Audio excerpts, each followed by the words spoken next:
Hey everyone, it's that time of the week. It's Friday, which means it's time to deploy. I'm joined as always by Jim Pelletier. Jim, how was your week? Yeah, really good, really good. Had interview parties this week, so that was good fun. What about you? I'm almost in the same outfit. So interview Yeah, parties, We're hiring. That's great. end of Yeah, year I think, parties. Sorry, oh, sorry, end of years. I thought you end meant of year. interview parties. I'm like, is Yeah, this a new term that we've come up with? And it's an interview yeah. party. There you Every go. hire, we throw a party. Yeah, That's right. That would be awesome, actually. it would End of be. years parties, yes. Yeah, So yeah, yeah, down in Melbourne, I know that they went out for a few beers, as you do in Melbourne. Melbourne will always yeah. be Melbourne, and I'm too cool for Melbourne. For those who don't live in Australia, that's a bit of an inside joke, but Melbourne is considered the coolest city in Australia. So there you go. That's awesome. Yeah, we're reaching the end of the year and wrapping up some last minute items and putting a bow on our year that was. I had an excellent year. I don't know about you guys on your team, but I know that in on my side of the house, we were very, very busy. And then looking back, we did a lot. Yeah, yeah. We did do a lot. It was there was so much going on. It was actually a little sort of hard to keep it all in your mind at one time. But we really scaled up how many things that we can do on one instance and got some solid plans in for horizontally scaling. Yeah, we really had a great year. I think 2024 is going to be the year of, it's sort of like going to be like speaking of parties, it's going to be a bit of our scalability coming out party for Octopus, it sounds like, Yeah, based on the work that you're doing. yeah, it should be. It should be. I'm really hoping soon to start having a chat to people about that might want to run, heaps more deployments and really start getting some talking to some customers about it. I suppose. That's awesome. All right, well, as my voice cracks, and that's how emotional I am about this. Let's get into the latest news. So this is a blog post that was written by Sean, talking about how to bulk update the execution container image. So the execution container image is the image used by workers for when running your deployments, etc. And so the challenge here is that when you're utilizing worker tools, which is basically utilized by the worker for executing against your containers. This is the image that we provide. Updating that across all of the available execution containers can be a bit tricky. So what Sean did was he wrote a PowerShell script and he targeted the API to basically rapidly update all of them. And so you can run this in the context of a runbook, or you could run this outside of the context of Octopus altogether if you wanted to.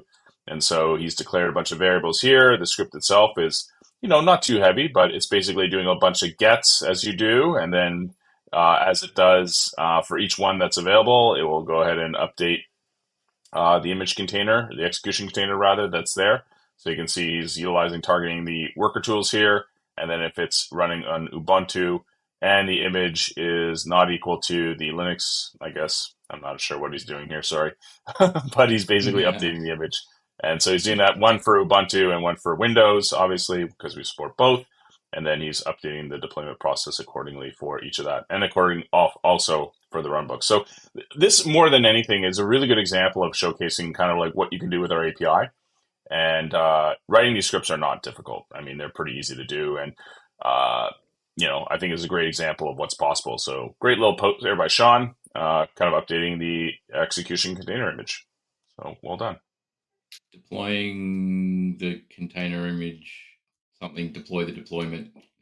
I don't know. That's right. Seems just It's deploy turtles all section. the way down, is it? Yeah, yeah, That's right. This is another article that was posted by Andy. This is the difference between day zero, day one, and day two operations. So, very important to make sure that you understand these concepts because you'll hear this often in the DevOps space, in the Kubernetes space, in the platform engineering space. And so, Andy goes through the fact that day zero, this is basically asking all the questions of planning. What are we doing? What do we got going here? What do we need? What do we have to contend for? Day one, operations. Basically, this is when it's about your deployments. So, how are we executing relative to our deployments? And obviously, utilizing a tool like Octopus will help a great deal. And day two, I love his term. It's the Boxing Day of software development. The fun stuff is over. Celebrations over a successful delivery are behind you. It's time to embrace reality for a while. Being Canadian, I can tell you, everyone hated Boxing Day because the Christmas cheer had worn off, the snow was still there, and all you wanted was a little bit of warm weather. So you were tired of hearing Christmas carols. And so this is a very apt analogy, in my opinion. So this is what happens after deployment. So typically monitoring, observability comes into play. And so understanding these concepts of day zero, day one, day two, very, very important. I thought Andy did a great job of showcasing that. Yeah, nice one. Yeah. We have a bunch of videos that have been posted in the last week.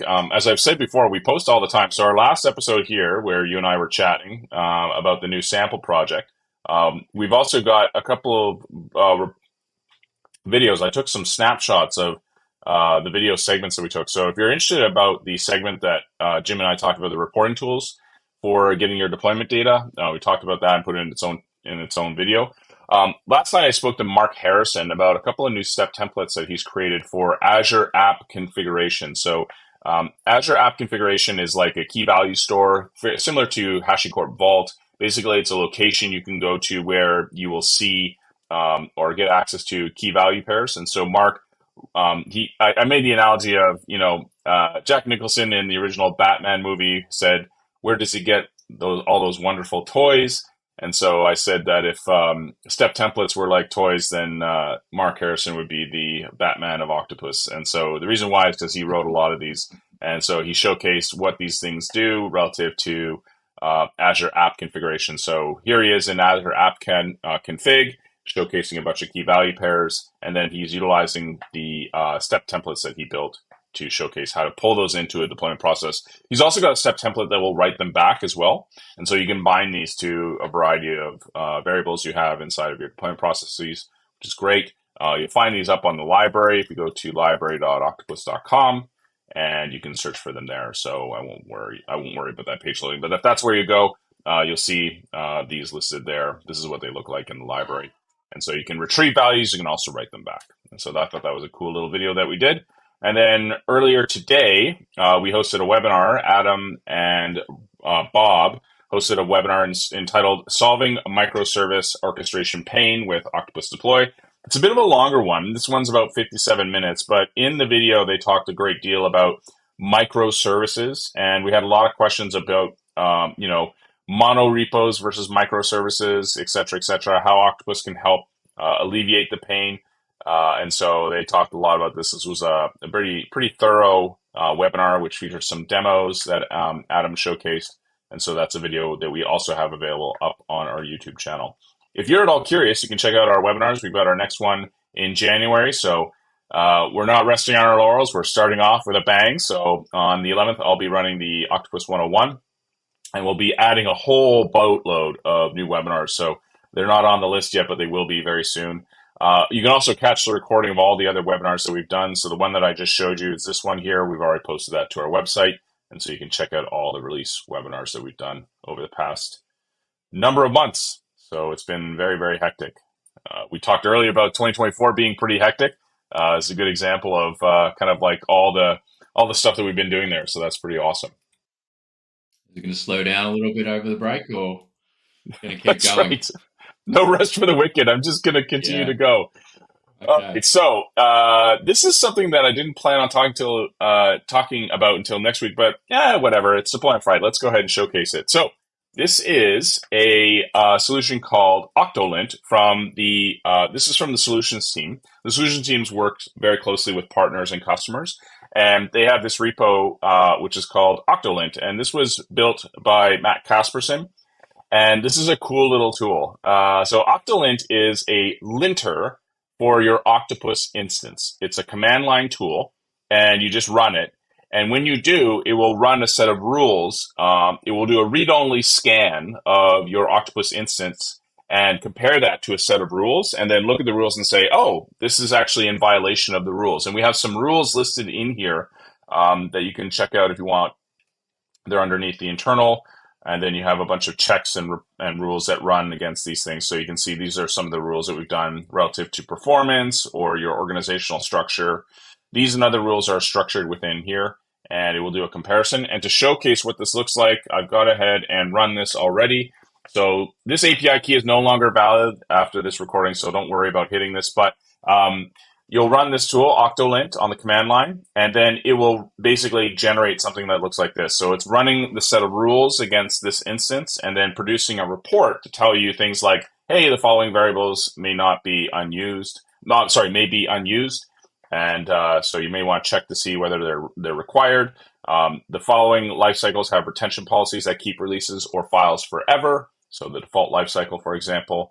These and other rules are basically in violation of these things. So the following API keys do not expire, for example. And obviously we don't emit the entire API key, but these are things that don't have an expiry to them. So these and other rules, like a good linter does, notifies you if you're maintaining an Octopus instance, hey, these are things that you should probably look at. And you can run this tool and get a general sense of what's found there. Now, to prove that this is read-only, I've also got Fiddler running. So this is a scan that I ran earlier. And you can see, if you take a look at the get method here, sorry, the method column here, they're all gets. So they're all read-only.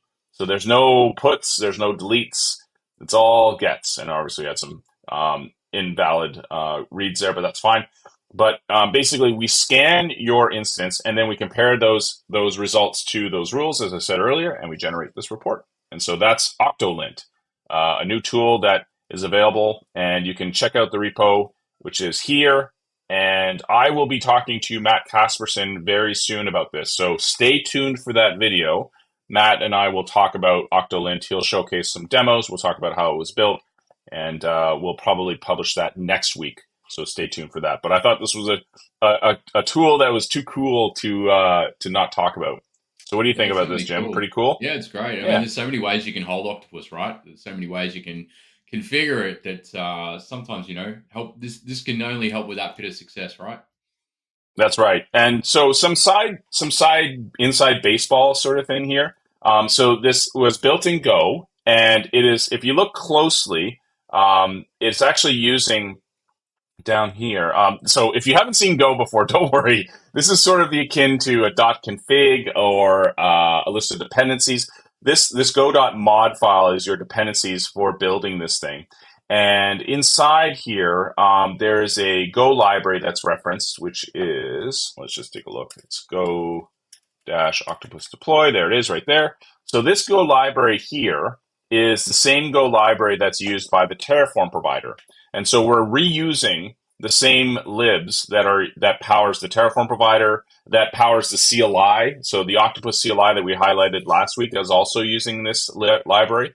So Matt did the right thing. He used our Go API client library, which is this thing here, and he's using that basically to pull down all that data and then inspect it against a set of rules. The reason why this is nice, because it's also open source, is the fact that obviously you can add to those rules if you so wish. And so you could add your own rules if you wanted to. And then the linter, being a linter, just does a read-only check, will notify you if anything's in violation. I thought it was kind of cool. This is a great little tool. And kudos to Matt for writing this. And I'm a huge fan of these types of tools. So that's awesome. All right. Wrapping things up, the CNCF has announced or welcomes 25 new silver members, and we are amongst the list. So if you scroll down here, you see a bunch of well-known folks, including ourselves. So Octopus Deploy sets the standards for deployment automations for DevOps, helping software teams deploy freely when and where they need in a routine way. So we are very proud to be a member of the CNCF, or the Cloud Native Computing Foundation, and we are a sponsor of this and the Linux Foundation, as well as the CD Foundation. So we're very proud to be part of this, and so that's awesome. I'm very happy that this is now a thing. So that's good. And that, as they say, wraps it up for another week of Deploy on Friday. Jim, we're getting close to the holiday season. Any resolutions relative to your code you want to put on record here before we wrap things up? I would never I'm going to test my code as a personal resolution. I'd never record that, John. That'd be ridiculous. That's right. Oh, I want 100% code coverage. That's right. That's like I'm going to lose weight and have 100% code coverage.